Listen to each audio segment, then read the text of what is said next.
Hey everyone. Hey anyone and everyone. Anybody there? It's me and Adam. Yeah, we're only 7 minutes late. No, we're not. We're not late. How Okay. is everyone doing? It's Friday. It's Friday night. God, that's so annoying. Friday. Yeah. What are you guys up to? I see there's a couple people in here, but we want to talk about beliefs, hidden beliefs. Adam has some really great examples that we were talking about that has helped me kind of discover hidden ones that I didn't really realize, obviously, because they were hidden, that I had. So we want to talk about that. There's a few other things that we want to get to. And if anybody else has anything, just put it in the chat and we will talk about it. Comments, questions, concerns, whatevs, put it in there. So, Adam, what is a hidden belief? Let's start with that. A hidden belief. Um, well, we're going to keep it simple for tonight and not go to PhD on the psychology here. We're going to keep it simple stuff like the need and feeling to fit in, which is, I think, something that a lot of people get a little anxious over. That's why we drink in party situations, stuff like that. But what would be like a hidden belief would be like, can you hear me well? A I can hear hidden you. belief like relating to drinking and using be like a belief that we don't even realize that we have, right? Like it's underneath.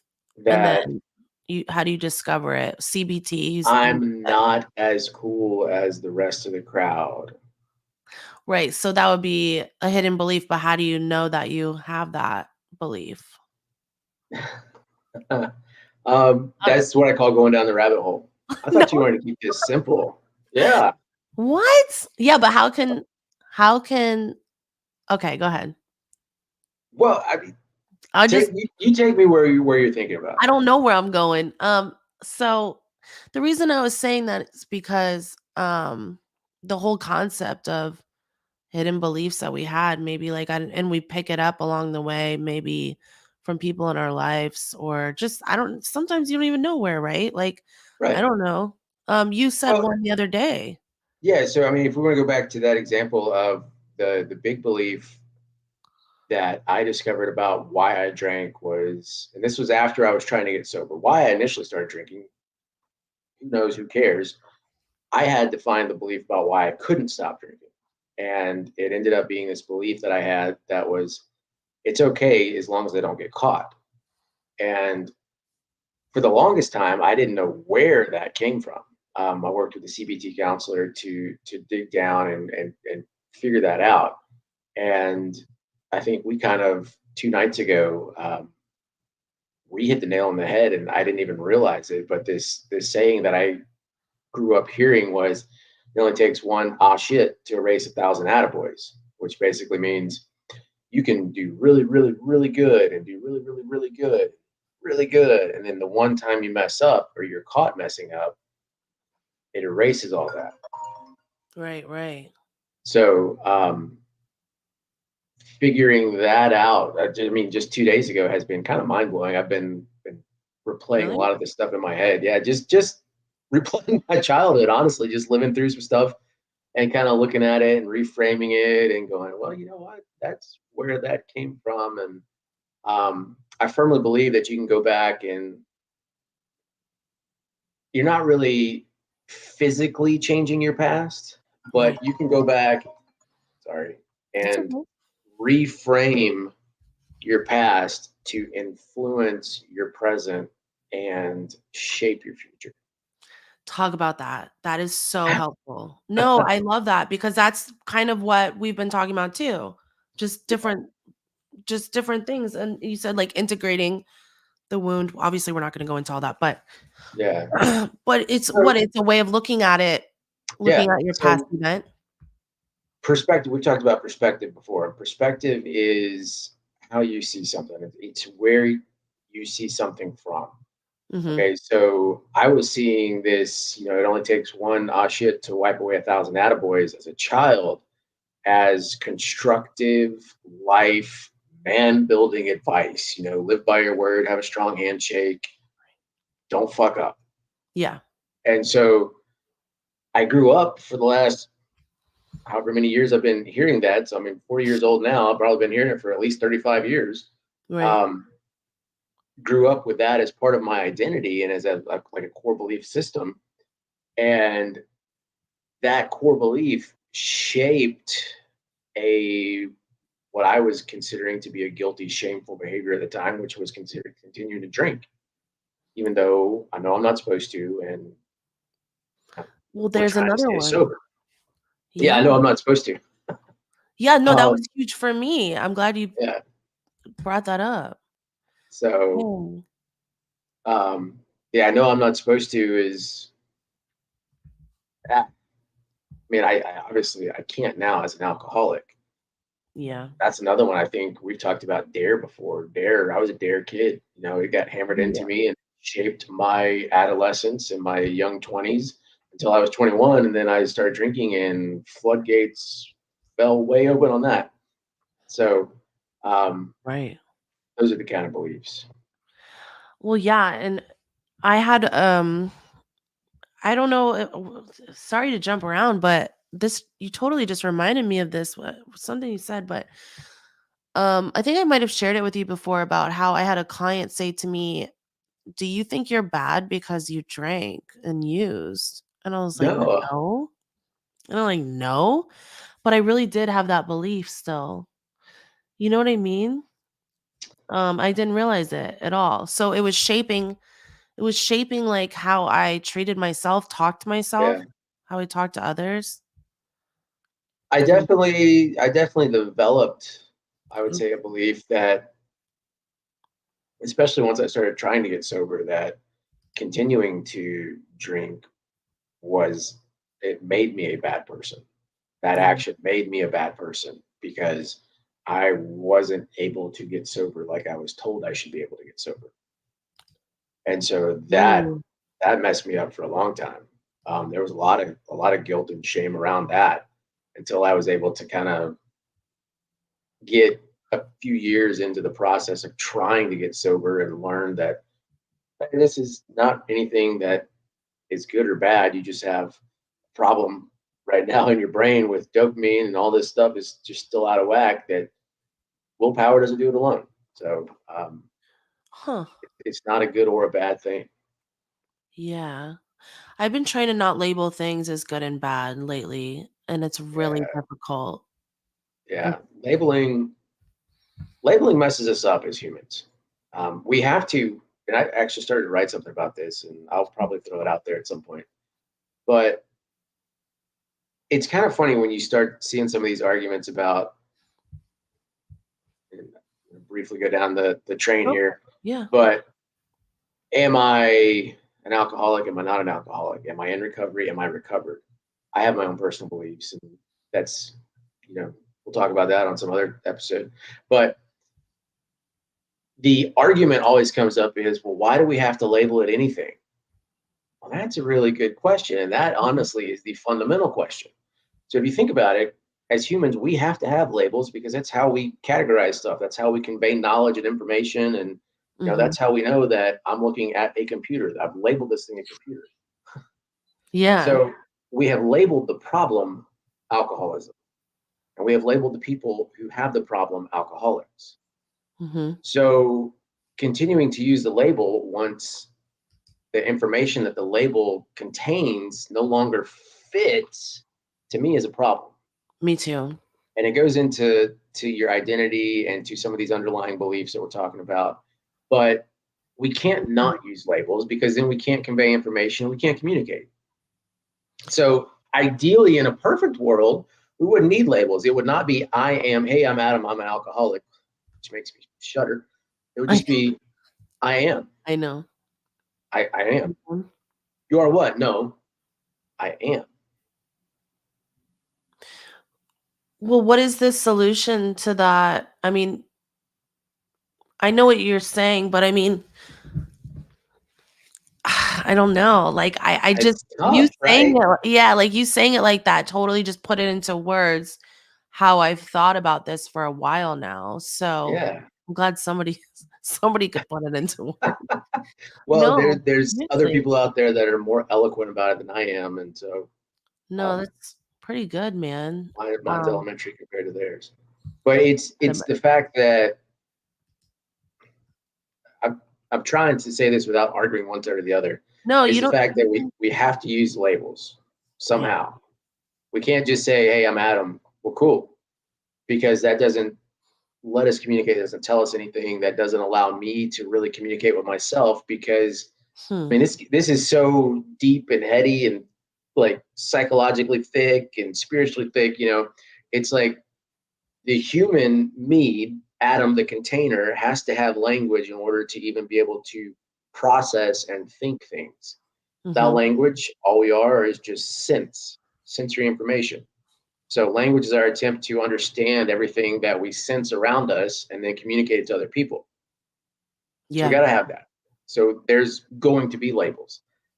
Where I feel that we are really just doing a disservice, especially for newcomers to sobriety and people who are newly sober and kind of stable but wanting to take it to the next level, is that they're going to get hung up on this label that is the problem Yeah. and not the person.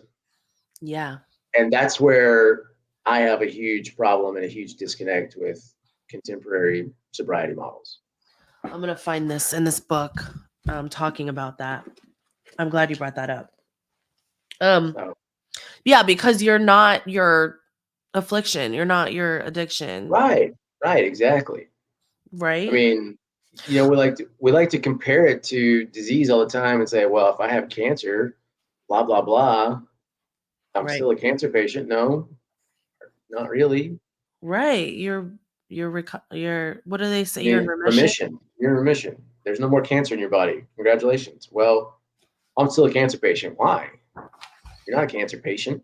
So You're in that you remission don't from cancer. forget. Yeah, that's right. So your cancer won't relapse. So you don't forget. Well, so that's another thing too. I'm glad you brought that up.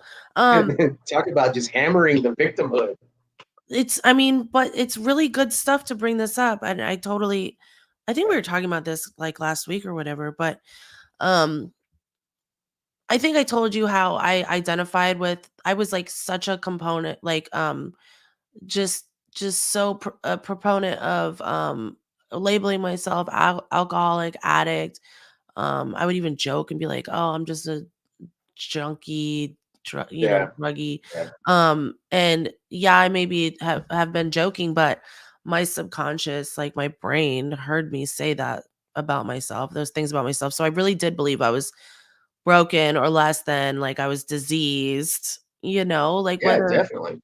it's like it put that belief in my head and I didn't even realize it for years and years until I'm like faced with comparing myself to someone else that's not in recovery like I am and I realized like we're not so different. I mean I was taught and conditioned, I guess you can say, just from being around a lot of people, saying the same things over and over again for years that um I'm not like other people.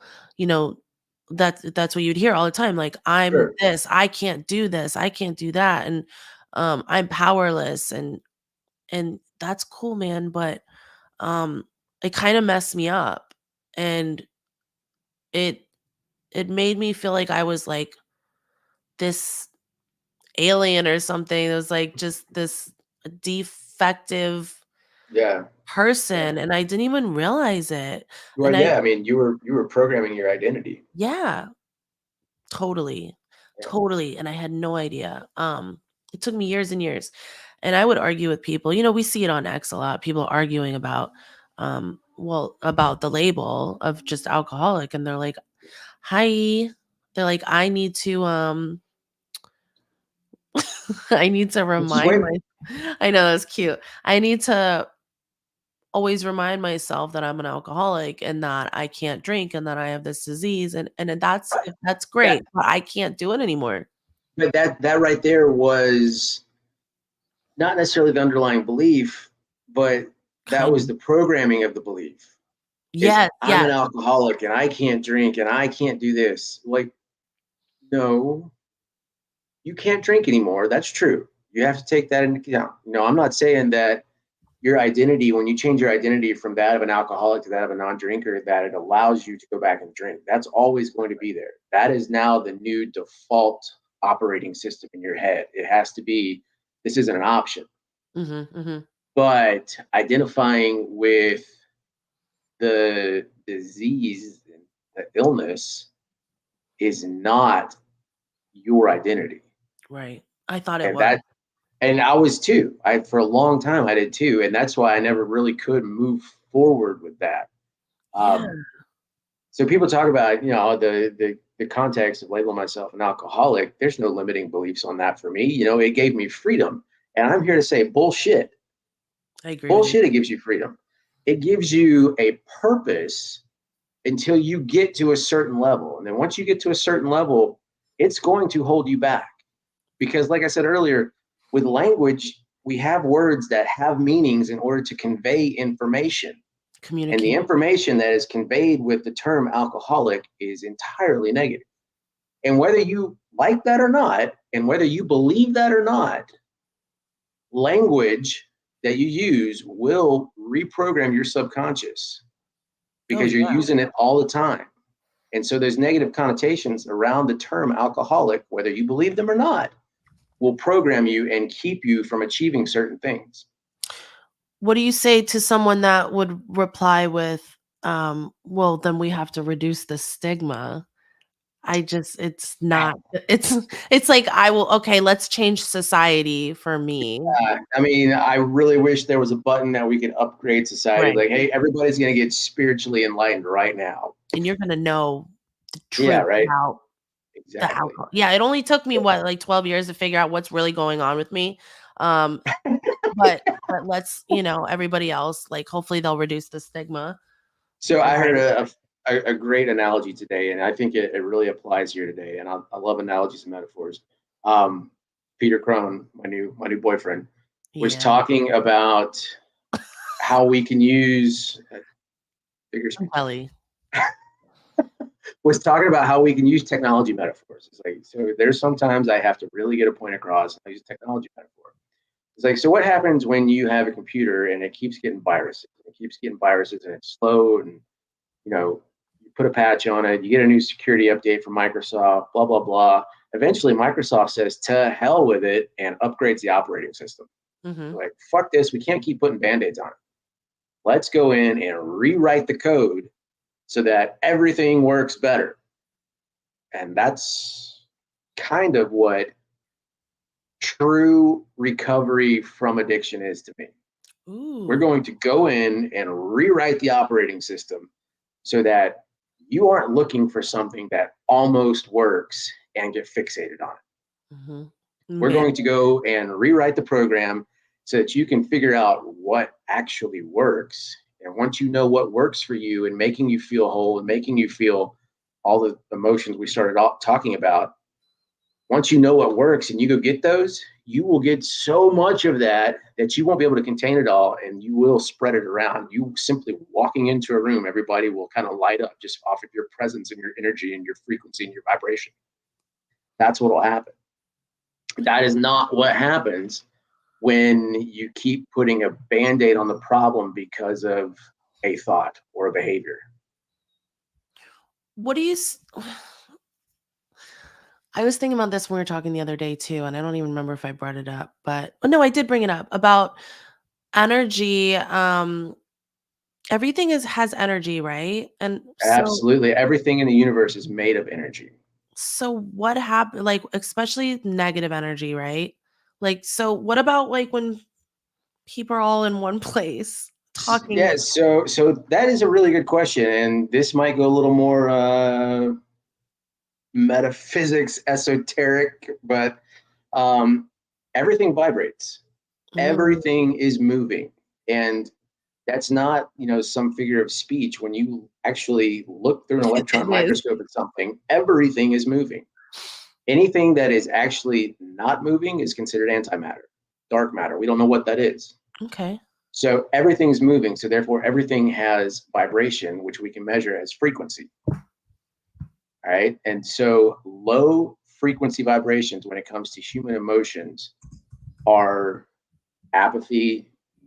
I'd have go Do you ahead. know Go ahead. David Hawkins? You read David This is Hawkins? his book, Power Okay, versus that's what Force. I thought. Okay. Yeah, That's how I everything know what has you're a saying. frequency. It's So we got amazing. apathy and sadness and loneliness and all that stuff. And Mhm. once we start getting into happiness, now put his book aside, but happiness are the higher vibrations, what we consider positive emotions. They're not positively charged. We just Mhm. consider them positive, again, because we have to use language to convey our meaning, but they're higher frequency vibrations. Mhm. So he has a really great metaphor where you draw a bell curve, okay? And if we look all the way at the lowest frequency vibrations, when you look at them, they look like they are not vibrating at all. They're vibrating so slowly we can't see it. Then we go up the bell curve, up into some slightly better emotions, better emotions, better emotions. So we start getting into happiness and joy. And, I have to go back and find it. But we get to kind of the middle of the bell curve, the stuff that we can see. You can see when somebody is just in love, somebody is perfectly happy. You can see that. That is a very visible vibration, frequency to us. Now, if we keep following that bell curve down and we go to somebody all the way over here, Jesus Christ, Buddha, whoever, they are so spiritually enlightened and they're vibrating at such a high frequency that we can't perceive the motion anymore. So it's think about looking at a tire when your car's parked. It's not moving. And then think about looking at the tire as it's going down the interstate at 100 miles an hour. You can't tell that the tire is spinning. I mean, we know it is, but if you were to take a snapshot, you can't tell. So that's when you get into a crowd, and this is where AA is right about people, places, and things. If you were constantly hanging out with the people, places, and things that are in that low vibrational state of addiction, of course it's going to bring you back down. But if you're hanging out with people who are not problem drinkers and are not depressed or anxious and using substances to mellow themselves out and self-medicate, you're with a whole bunch of healthy people, normies, and they're drinking, that energy is not really going to mess with you. That energy might bring you back up. You just have to remember, I don't get to drink with them, but I can hang out with them. Huh. And Interesting. so to me, that's where that vibe is like, you talk yeah. about recovered vibe, that's what I'm looking at. Yeah, that makes sense. Yeah, because and the thing is too, you can feel it like Yeah. on Yeah. you. Like, oh. Yeah. Do you know the people that you've got to hang around with during the day, or when you're like, I really can't wait, like it's going to be amazing when I get to hang out with these guys because we're going to have so much fun. You just know based off their personality that they're vibrating at a high frequency and it's contagious. Then there's these people you're like, really? We got to go hang out with them again? Yeah, and there's a reason for that. Yeah. So Right? that's kind of like yesterday, the day before, I was like, love everybody, but you still have preference. Love doesn't trump your preference. That's what you said. This is what I was when I was trying to figure it out when we were talking. You're like, I don't remember. I'm like, I really don't remember. Okay, say that again, please. I am in love, not with anybody. I am in love. So when I do something, when you hear that phrase, oh, they do it out of love. Yeah. That's kind of what that means, is they're coming from a place of love. So when you say that you are in love, you have love for everybody. Yeah. Now that doesn't mean, like I was telling you, it doesn't mean like I go and I hang out with the homeless people sometimes. I'm not afraid to go up, shake their hand, help them out. Doesn't necessarily mean that I'm going to bring them all home. Right. I have preference. Everybody has their own preference as to what they like, and then really like, and then super duper like. So again, it's kind of that language thing about our words get mixed up and end up with different meanings based on different context. Yep. So true. do we mean love, the frequency and state of vibration that we're constantly in, or do we mean the super attraction I have for another person. Well, Right. I'm trying to operate from that state of vibration, that state of high frequency. And then hopefully I find somebody that also vibrates at that same frequency that I have a preference for. Right. Right. That's a whole other podcast. It's a whole nother day. We'll But wait no, towards but I like February that. 14th for that. It's almost like it's like conditional love and unconditional love, kind of, That's exactly exactly what it is. you know? One is conditional and one has no conditions at all. Love doesn't have an agenda. Right. Right. If love has an agenda, it's not love. It's manipulation. Absolutely. So Well said. Well said. Well again, said. I stole it from a lot of people. Just Well said. Just lots of take it as a compliment. Take it. well, Take the that's right. Yeah, I gotta take my compliment. We talked about that too. Yeah, thank you, I compliment appreciate making it. you. Oh my gosh, that's so cool though. It's Let's, no, I want to look seriously. at this comment that popped up. I didn't get a Okay. chance. Oh, so You see it?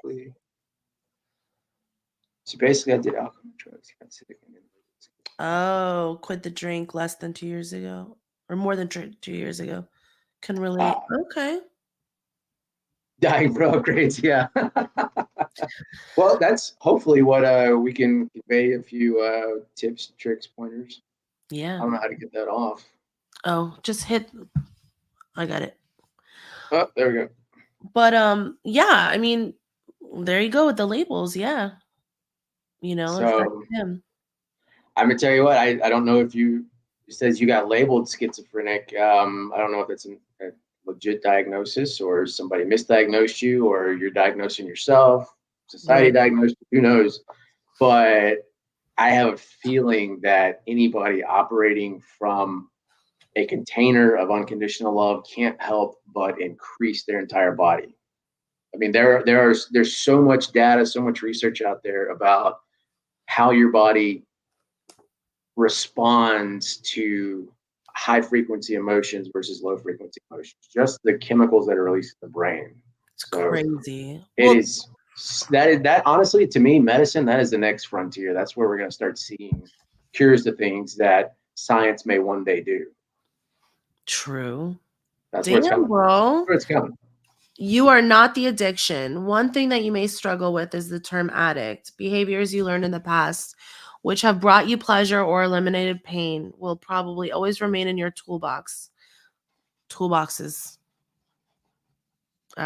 quoted there. However, these are simply behaviors. They were the only way you found to survive the pain until now. Our coping skills, right? That's right. You are a person. You are a person. You're not just an addict or an alcoholic. That's right. If you stop doing the addictive behavior, you're still a person. Heck, you are happier, and it says that. Heck, you are a happier, healthier person. You wouldn't say I'm a cancer or I'm an AIDS. Those are diseases, issues, disorders, That's right. but you wouldn't define yourself by them. Some people have difficulty letting go of the term addict and stopping their addictive behaviors because if they are not an addict, then who are they? What And are what they? do they Who are do? they? That's right. If they are What not an label am I alcoholic, now? yeah. If they're not an alcoholic, what are they? That's what she I wrote. am. I encourage you to view your addiction and mental health symptoms as behaviors and conditions. You are a person who has an addiction or a person with depression. Above all, you Right. are a person. So that right there is a really great expansion of addiction is not being able to get enough of something that almost works. Mm, hmm And it's almost like for some of us, I think the coping skill. I mean, because it is a coping skill, right? It's not a good Absolutely. one. It may have worked Absolutely. well for us for a certain period of time, some longer than others, right? Well, yeah. I mean, it's exactly a coping skill, and you can take anything. Take running, for example. So there was a guy when I first started. I was first trying to get sober, and I realized the path that I needed to go down. I did this guy's program, which was phenomenal, taught me a lot. But he had his own dark night of the soul where he didn't turn to booze or drugs or anything like that. But he basically hated life, and he started running. Hmm. And his running ended up going into marathons and then ultra marathons. And then it's like these 3 day through the mountain marathons. Now, Wow. this dude is my height. He's 6 foot. He should be sitting in around 200 pounds sometimes. He was walking around this earth at 145 pounds because of his addiction to running. Wow. And once he finally got his head on straight, he finally got healthy again. So Wow. anything can be a coping skill. And Yeah. anything that almost works that you fixate on will become an addiction and just back down the drain you go. Yeah, if it's like an addiction, that means we're doing it despite negative Yeah, consequences, right? Eventually. right. And And his health was a perfect one. You that's know, wild. Yeah. for It's us, it's much more in your face. yeah, Hey, for you real. don't realize that the negative consequences of your drinking? It's like, no, man, I'm totally good. I promise. I'm good. Yeah, no, I mean, would you believe that I had those thoughts too after all the consequences I had? I'm like, I don't know, maybe I still can. Yeah. Oh, yeah. I did for a long time. Another thing that I just remembered, um, I talked about this not too long ago, and I really try to remember this is people say, I can't drink. I can't drink. I can't use. I'm this. I'm that. And it's like, no, you can. You can literally go do whatever you want. Like when I tell myself I can't do something, I mean, That's, I have. I yeah. did tell myself that. And then I'm like, well, why can't I? Why can I So not do it? think about how much more empowering the phrase is. I I choose don't. not to drink. Right. I Oh, don't you do don't drink? No, I choose not to drink. Oh, why mhm, not? Well, it's been unproductive in the past, and I just choose not to anymore. mhm. Think Yeah. about the way that sounds versus, oh no, I'm an alcoholic, or no, I'm a recovered alcoholic, or I can't drink because I'm an alcoholic. Right. I just don't like it. It's like I can't drink. It's almost like, well, is this a decision that do you want to be sober? Right? Like Exactly. you can't drink. I mean, you literally can do whatever you want. You are an adult, Yep, you know? I don't. I could, it's like we got to give ourselves some that's kind of right. And then this credit. is this is again, everything that we've been saying is pointing back directly to, in my opinion, the transition from sobriety to recovery. In my opinion, this is all just personal Well, like belief. the next stage you're saying, right? Like the next Yeah. So yeah. it's realizing, actually, I do have agency over my actions and my thoughts, and Mhm. I'm choosing to abstain Right. because I choose to, Mhm. which is way more powerful than saying I can't do that because I'm being told I can't do that. Right. One is being stuck in a jail jail cell. Yeah. And say that 5 times fast. A It was jail very good. You cell. did it very well. You're stuck in a jail cell and told, hey, you cannot leave the grounds. We're going to lock you in. Okay, cool. The other one is, hey, go wherever you want. Just don't leave the grounds. You'll get eaten once you go past the fence. Oh, okay. Yeah. Yeah. So, It's like I don't know. It's I could go off into different weeds there, but yeah, it's easy to do. yeah, I mean, there's so much to it though. You said something before that, and that I wanted to touch on, and I can't remember now.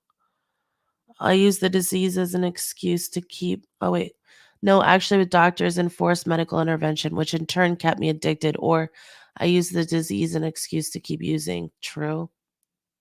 Yeah. I did that for a while. Same. Yeah. I justified my cheating on my cheating on my sobriety. I'm I'm an alcoholic. So I'm supposed to do this. Well, yeah, I mean, I have a disease and, I have don't ha I've lost the power of choice, and I can't control it, and so what am I gonna do? That's right. I'm waiting for God to come down and do something, you know? So I'm really curious on how this gentleman says his name. Are you Dutch, Mr. Vanderpaal? Vanderpaal. Vanderpaal? I don't know. I like it though. I think Dutch. I'm going with Dutch. I like it a lot. Let us know. Yo, You're yeah. right. Good work. Very nice. But yeah, Linguistics for the win. you brought up a good point there. Um, no, I mean, I think. Oh, here's what I was. It's the You say sobriety to recovery. That's interesting that's kind of how you view it. I just thought it was like when I interviewed Mary Beth, the Judge to Junkie author. She Hmm. talked about how her recovery just it molded and it fit different times in her life. Like it was the trauma therapy for a while that she needed, Yeah, but she said it expanded and it altered. And I think like that's kind of what happened with me. Like certain as I learned more, I realized like it's not just this one way, that's right. That's It's right. not. Well, And it's that story of the elephant we talked about before. what say the You remember story? the elephant? Oh, Which come on, one? the elephant story. All the Which blind guys. Oh, So the yeah, one yeah, blind yeah, guy yeah. is going, "No, this is Yeah, definitely a tree because it's solid and sturdy like a tree trunk." The guy goes, yeah. "No, it's definitely a sword." He's touching a tusk, you know. The guy's like, he's hung like a horse. No, I'm joking. You're too much. No, I remember now, but I was thinking of, like, how do you eat an elephant one bite at a time One when you bite at a said time, yeah. and then I was thinking, like, of the elephant in the room, I was like, "Which elephant stories you tell?" Like, there's a few. Yeah, no. Yeah. No, I What else mean, we got? I got a brain fart is what I have. Well, we got three people supposedly watching. Hey, guys. So, Hey, guys. Um, well, what hidden beliefs have you discovered later in your sobriety that aren't a part of drinking and using anymore directly, but hmm, just your quality of life, really, right? I'm trying to think of yeah. One of the things that I talk about often is question your beliefs frequently. And a lot of yeah. mine have been around religion and spirituality, determining exactly what I believe versus what I grew up and was kind of given. Mhm. Um, so that it makes it very interesting having a 8-year old. It's like, well, I want her to go to church because I think there's lessons and things she can learn there. But at the same time, I don't want to force it on her like it was Right. forced on me. And you know, Yeah, and I I think that never went. yeah, I think that parents exist to fuck up their kids just a little bit so that they have some adversity that they have to There you to go. overcome. Yeah, or we, my goal is to not do what they did, right? Right, Like, I think right, that right. maybe that's our goal. Yeah, it's like I But definitely will never be telling Adeline that one oh shit wipes out 1,000. no, when I interviewed John earlier today, he has a 7-year-old too, and I have a 7-year-old, and he was talking about um some of that stuff too, like being worried, like, all the kids now, like everything with the fentanyl and stuff. I know this is not on topic, but it just made me think about it. Like, Yeah, it's like I just want to be like the best parent I can be, but I know that that's not gonna stop anything, or you know what I mean? I yeah, can just do the best I can, but it's wild thinking about that. yeah, yeah, absolutely. Um, What what about you? What about you? Come on, we've been talking about me for 40 minutes. um I think um hidden beliefs. I mean, I don't know if they were hidden or not, but for a while I believe like I couldn't be a good mom. Um I So don't know. limiting belief. Very nice. Limiting belief. Okay, yeah. Yeah. A negative belief, right? Um Yeah, yeah, definitely. all the above. No. Um I thought that like I don't know, that I'm probably worthless. No, that's changed, but I mean, I'm trying to think of, like, how I felt like I just wanted to belong um, when I was younger, I remember that feeling Hmm. before I got in trouble, or I was a really good Right. kid. I was an only child, and I just, like, wanted approval, you know? And Hmm. so, I think always trying to, like, get that and always trying to belong, it's like an endless search, dude, you know? Yeah. And I didn't get it until I got into sobriety, but, like, everything that I thought alcohol was gonna do for me, and drugs or whatever behavior, I actually got that in sobriety when I figured out how to stop the behavior, or addiction, right? So, I guess that's a hidden belief that I thought that those things were gonna be my freedom, and they were Yeah. really, you know? Um, Just adding to the chains. yeah, I thought that I needed alcohol and drugs to have fun, Yeah. to be Yeah. myself, to not be fearful of, like, and awkward being around people. Like, I really struggled with that, and I just thought remembered this, like, in first couple years of sobriety, it was like, I'm like, "How am I gonna date ever again?" And I literally relapsed, like, because I'm like, I can't go on a date or, like, have a boyfriend or whatever Yeah. because 'cause I'm, like, too I don't even know, it's so much fear. So, Yeah. maybe that applies, maybe not, but it just made me think of it, you know? Well, so this kind of ties into what we've been talking about, and um, Dallas has been posting a lot about this, or not a lot, but he posted something that really got me thinking. Hmm. It's about rock bottom and Mhm. how rock bottom is not necessarily. I shouldn't say not necessarily. To me, I don't think you need to hit rock bottom to get No. sober, but it was how people that do hit rock bottom, when they do get sober, having having hit rock bottom almost sets them up to live a very mediocre life. Okay. Because think about it, if you're coming all the way from the worst that life could be, Yeah. and you get sober and you get halfway out of that hole, Yeah. you're like, damn, it looks pretty good right here. I did that. I'm not back down there. I know I'm not down there. Mhm. But I know it's a lot of work to get that extra 10 feet out of the hole, but I'm getting everything I need right here. Mhm. I was like, that's that's another way of saying what I've been feeling about a lot of things. I hadn't That really is put it in. interesting. So I yeah, when you think about that, and I saw that so much in the rooms. And I what? think that's one thing that turned me away. Probably. I didn't like Um, it either. so it's Well, I saw that. It just what's anyway, it rock just struck bottom? me.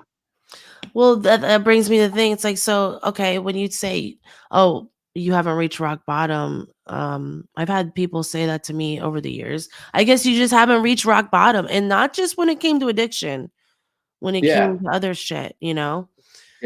and behavior. Why do I have to get to the absolute worst that I can get before I'm allowed to change my mind and make myself better? Right. And we don't. We don't. Um, Pain is a great motivator, but that doesn't mean it's the only motivator, Right. Right, you know? exactly. Exactly. You don't have to burn the whole house down when you leave the That's house. that's exactly right. You know Yeah. what I mean? Like, it's such a mentality of that you see many times in an active user, right? Yeah, for sure. For sure. Um, yeah, well, the saying is like, "Well, you have to reach rock bottom." Well, who's rock bottom? What is rock bottom? My rock bottom? Well, what is my rock bottom? How the fuck Yeah. do I know if it's rock bottom? Because Yeah. Bring me somebody that's, a Rothschild and their rock bottom's gonna be where I'm living right now. right, so if everybody's rock bottom is different, and then everybody's rock bottom can get lower, then why are we Right? talking about rock bottoms? Like, I mean, it makes no Yeah. sense. Well, I Um, mean, I know why, but Well, me too, but you know what I mean. You know Yeah, what I yeah. mean, Valentine. Like, it's It's it's it's dumb. it's a perspective that works for some people. Yeah.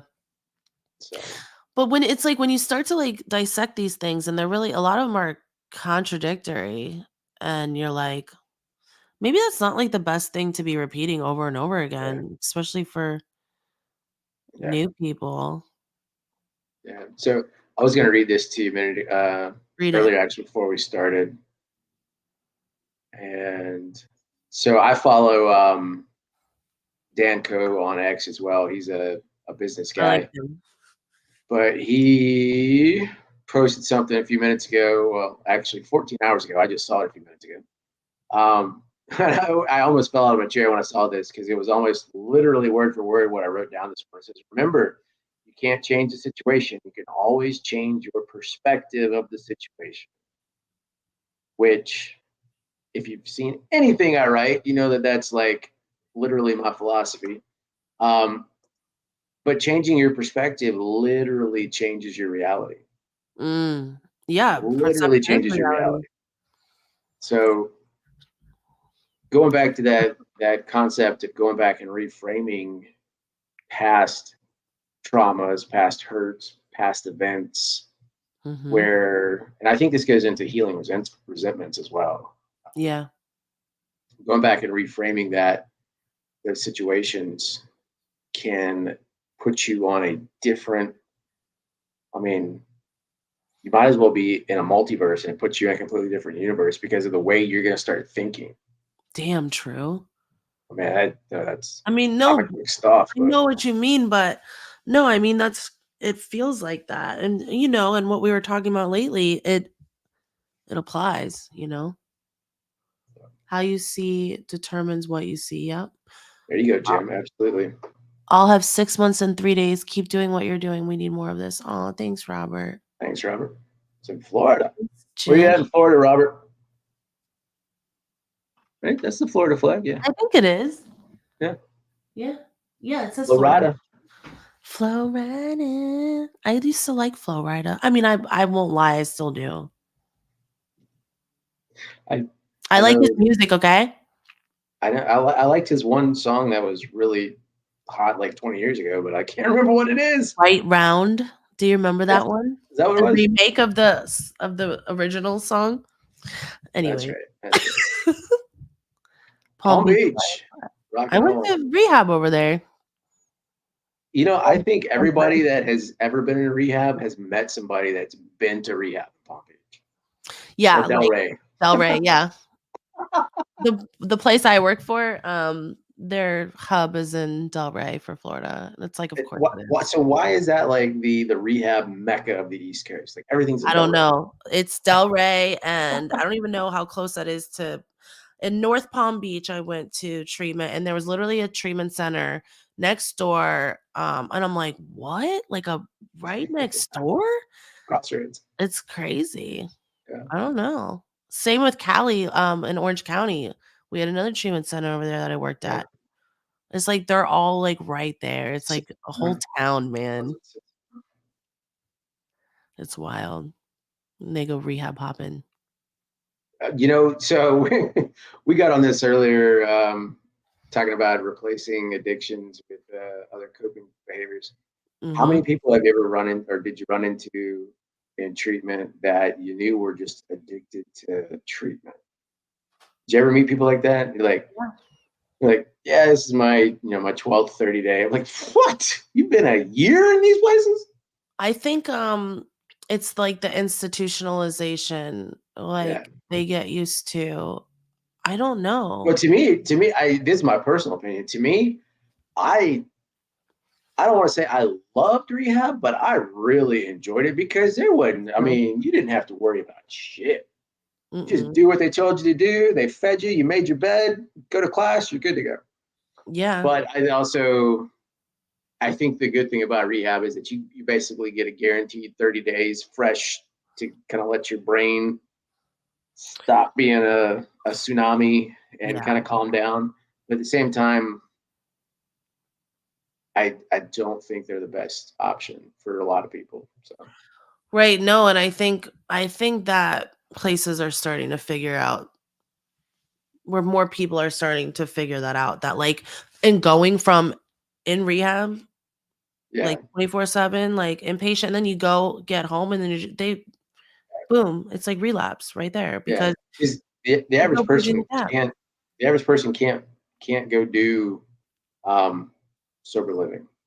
You know, they're like, oh, Right. well, you know, if you really want to solidify your recovery, you'll go do sober living. And like, it wasn't until Can't do after I that. got sober and got out of it, I started seeing how money was made there. I was like, you sleazy assholes. Yeah. No, it's really a lot of them got arrested, a lot of treatment centers shut down. I mean, selling patients crazy, crazy shit that I remember. I've been working in treatment since those days, and seeing all that shit. And I did admissions. Yeah, It's a yeah. wild, wild, wild place, man. And the people are wild.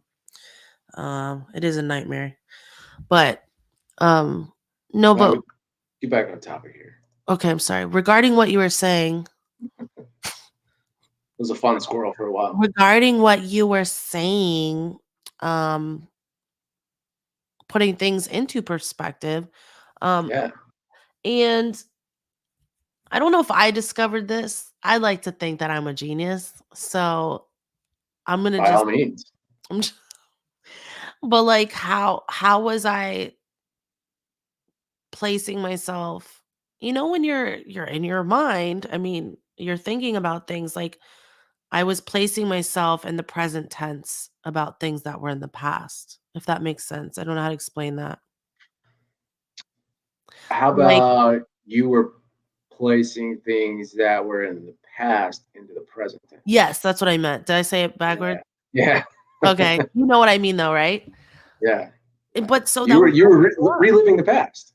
yeah, like literally like right now. Like I mean, not right now, but like right now. So you posted something this morning that has been one of my favorite clips of Joe Dispenza What? talking about how the knowable past ends up being the predictable future. Do you remember when he says that? You have to go back and read it No. or listen to it. So this is going to be another one of those situations where he does so much better from explaining this, but it's how our thoughts and our emotions literally become our operating system. So Yeah. the body feels, okay. So feelings are stored in the body. You know, I Yeah. feel sad. You literally feel sad. That's a neurochemical response. And so you feel those things. And eventually you can basically are training, you're programming your body to run on autopilot and go back and pull up this stuff from the past to basically charge the pump for today. Hmm. And so what he's talking about is constantly living off the emotions from the past Yeah. is always going to dictate what you're doing today, and it's basically predicting your future. Yeah. Yeah. So exactly. I like how you explained that too. Yeah, exactly. So that's kind of what was happening to me off and on, but I couldn't figure it out, you know? Yeah. Yep. Can you see it now though? Like now that like if you were thinking about like the Yeah. conversations we had over some time, Yeah. it makes sense, right? Yeah. But Definitely. it's like it wasn't in perspective of it's like, well, and when you're in it, you feel it. The physiological responses are so strong, Right.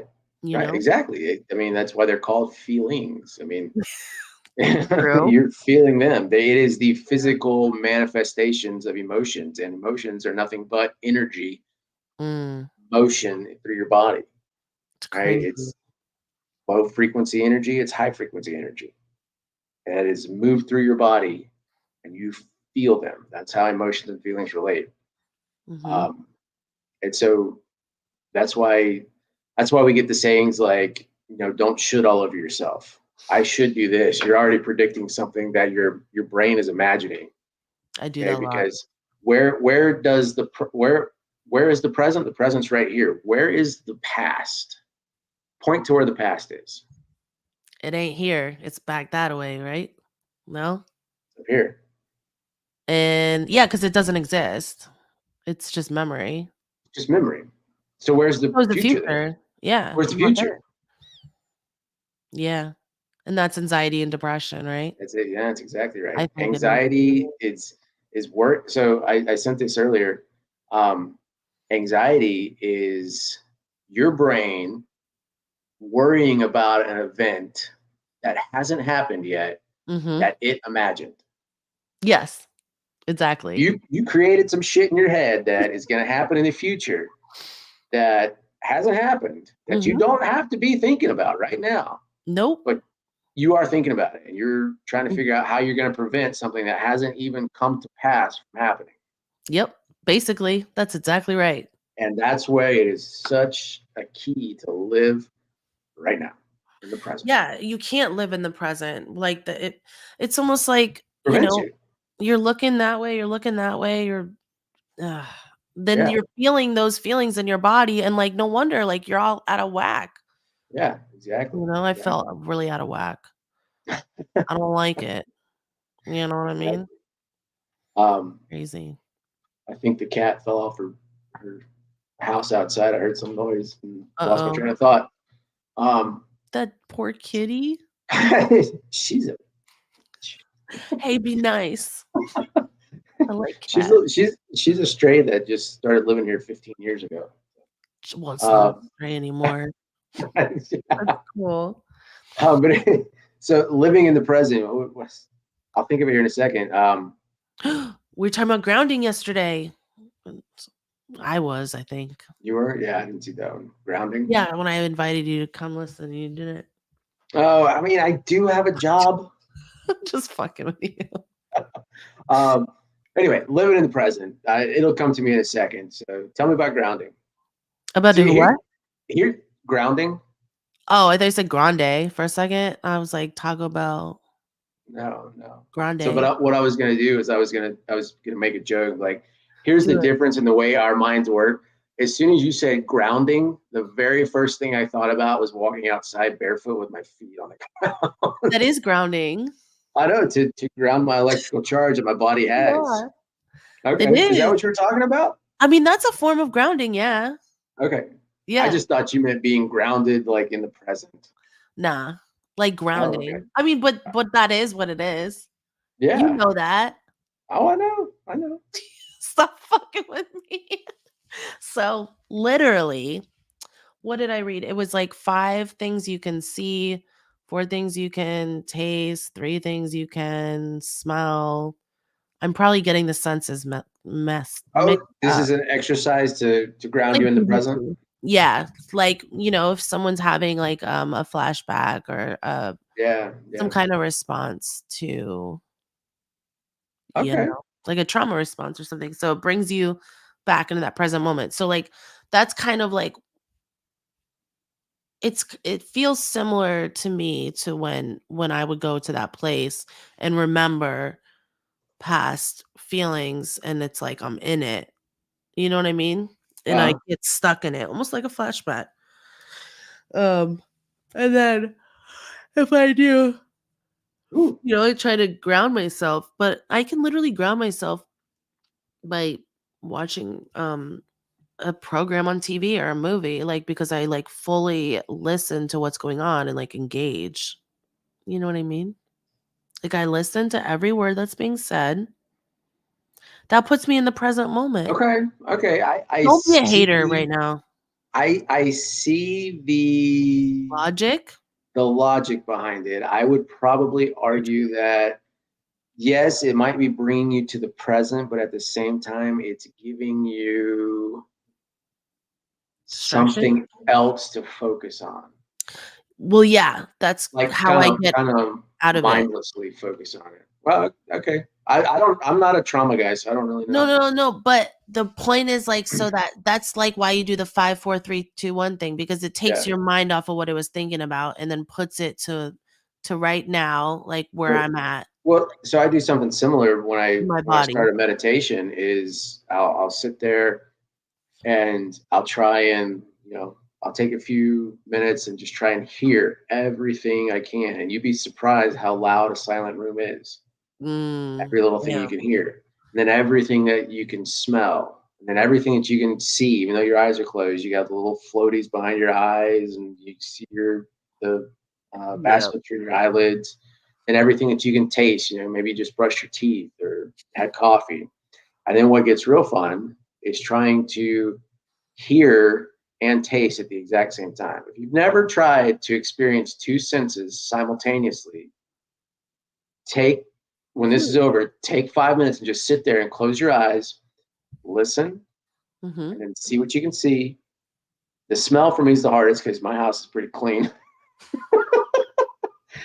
You might smell bleach. That's okay. See what you can taste, and then try and hear something and taste something at the same time. Hear something and see something. Hear something and feel your shirt sitting on your skin. Feels, feel your butt in the chair while you're tasting whatever it is that's left over in your mouth. And Mm-hmm. then try to put three of them together. And then try to do all five at one time. Now you That's talk about good. really bringing yourself to the present moment. Yeah. That pulls you right here. I like that. And then you start, kind of meditating and going from there. But I like it a lot. I'm getting tired. I can tell. Getting Saying ready to hi from fly. Amsterdam, the Netherlands. Man, we are like international tonight. I know. International superstar. Oh, you're more than welcome to listen. Yeah, for sure. Got here through. Oh, awesome. Hey, we got friends promoting us. I know. Isn't that cool? Isn't that funny? Got here through a fellow Xer. I I know. don't know if Not I a want to be called an tutor. Xer. It's interesting, right? An Xer. Oh, I like it. Well, anybody have anything they want to add before we get off here? I get into bed at like 9:30, bro. yeah, it won't be long. Won't be We're long. so old. Uh, I love well, being old. I don't know if I love being old. I love being me. Mentally old and calm Well, at now the end of the day. if you go with traditional thinking, I'm still like 25.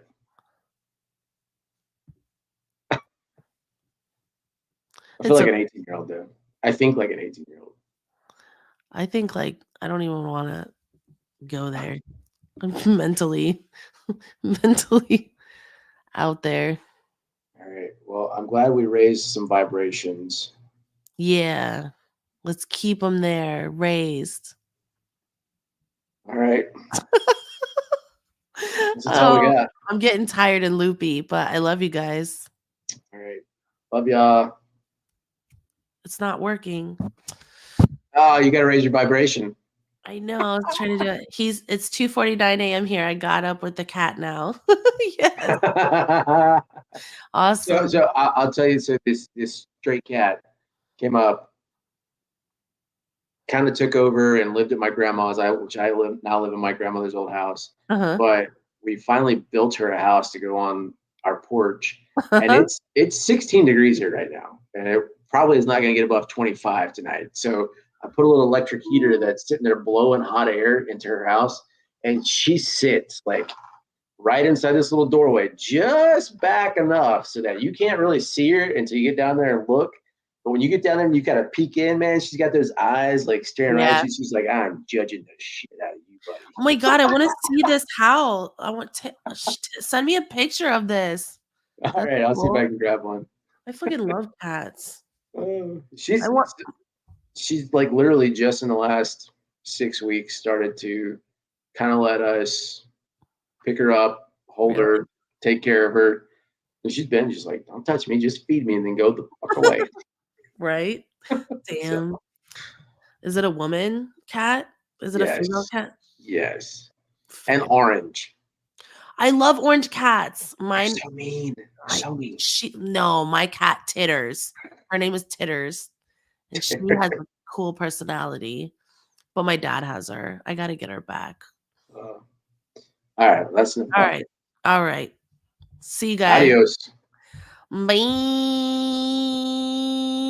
Wanna hear the most annoying sound ever?